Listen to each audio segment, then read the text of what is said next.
یہ بچے نے فرمایا کہ عورت کے حیض بند ہونے کا کیسے اندازہ کریں؟ کبھی 2 دن آئے پھر رک گئے، پھر 1-2 دن آ گیا رک گئے، تو کیا حکم شرع ہوگا؟ دیکھیں بہن، یہاں پر پورا میرے بچے سے میں گزارش ہے کہ پورے حیض کے احکام بیان کرنا بہت مشکل ہے۔ جب آپ لوگ اس قسم کے کویسچن کرتے ہیں، میں بہنوں سے خاص طور پہ مخاطب ہوں، تو مجھے بڑا افسوس ہوتا ہے کہ جو مسائل آپ کو 9 سال کی عمر سے پہلے سیکھ لینے چاہیے تھے، چونکہ آپ نے کسی عالمہ سے نہیں سیکھے، آپ نے کوئی کتاب پڑھنے کی زحمت گوارہ نہیں کی، آپ کی معلمہ اس سلسلے میں کون ہیں؟ امی ہیں، خالہ ہیں، دادی ہیں، نانی ہیں، بڑی بہن ہیں، کزنز ہیں، ان سے آپ پوچھ کے چلتی ہیں۔ اور میں نے اکثر یہ دیکھا ہے کہ عورتوں کو حیض تک کے مسائل نہیں آتے، اور اتنی فحش غلطیاں کر رہی ہوتی ہیں اس میں، یعنی گناہگار اور گناہ کبیرہ کی مرتکبہ ہو رہی ہوتی ہیں۔ میں آپ سے اولاً ایک گزارش کرتا ہوں، میری کتاب طہارت سے متعلق آ چکی ہے، کوشش کریں اس کتاب کو حاصل کریں۔ یہ طہارت کے موضوع پر بیسٹ بک ہے، اتنی زبردست، یہ ہر گھر کی ضرورت ہے، آپ اسے رکھیں۔ انشاءاللہ پاکی ناپاکی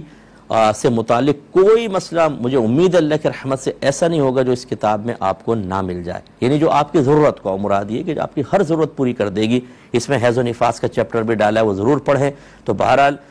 اب دیکھیں، مختصر آپ نے پوچھا ہے تو میں کوشش کرتا ہوں کہ حیض کی کم از کم مدت بیٹا 3 دن ہوتی ہے۔ اگر 1 دن آ کر بند ہو گیا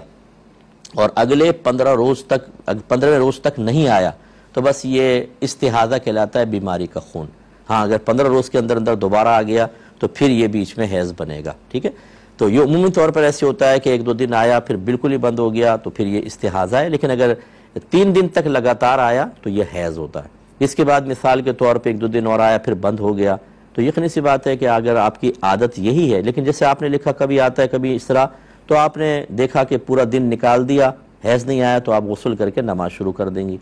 لیکن اس سے اگلے دن پھر آ گیا، یعنی 1 دن پاک رہیں، اگلے دن پھر آ گیا، تو اب آپ اس کو چھوڑ دیں، کیونکہ یہ امکان ہے کہ 10 روز تک یہ دوبارہ آ سکتا ہے۔ تو حیض زیادہ سے زیادہ 10 روز تک ہوتا ہے، آپ نماز چھوڑ دیں۔ اگر 10 روز کے اندر دوبارہ آ گیا تو سمجھ لیں سارے حیض کے کنفرم ہو گئے، اگر نہیں آیا فرض کر لیں اور 10 روز کراس ہو گیا ہے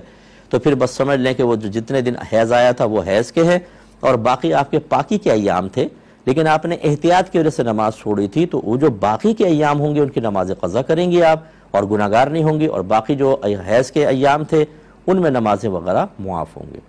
اب آپ اس کلپ کو میرا یوٹیوب پہ 2-3 دفعہ سن لیں،